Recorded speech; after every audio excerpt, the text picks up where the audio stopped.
စားပြီကွာမသိဘူးဟာစောတော့ကပြန်ရှင်းလာပြီကွာဘာလို့မှမသိသေးပါဘူးဆိုမှ တော်ရရတဲ့နေရာမှာမြင်မြုပ်ပြီးအပြောက်တာရှင်းလိုက်တော့ နေရာလည်းအဲ့လိုမှန်းသိရင်ခုနတည်းအုတ်ခမ်းနဲ့ထုသတ်လိုက်တာပေါ့ဟာအကွာအရှင်ကြီးဟာ ငါလက်ထဲမှာတလက်ရှင်ကောင်းတယ်ခေါင်းလေးကိုချိန်ပြီးပြစ်လိုက်ရော စောက်ပေါ်ကပြောပြန်ပြီမင်းလက်ထဲကဓာတ်ဘာလို့ပို့လဲအမွှေးရိပ်ပို့လား ဒါမွေးရတဲ့ဓာတ်မှမဟုတ်တာငါမကောင်းဘူးလို့ဘူးလားဆိုမှန်တယ်လူမမတတ်ဘူးလားမင်းသားရတတ်လိုက်ရော မင်းကလည်းတကူးဆိုငါပဲတနေလဲသိလားငါမဲပဲမဟုတ်ဘူးနွားရဲ့ငါဇိုးဆိုပဲလူတစ်ခါမှတတ်ဘူးလားမဟုတ်ဘူးဘေးလာဘေးဘေး ပေးစမ်းကောင်ဟမ်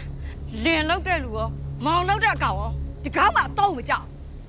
ပြောတော့ဇိုးနဲ့ဘာဇိုးလဲဟမ်တို့ဘာဇိုးလဲငါတတ်မယ်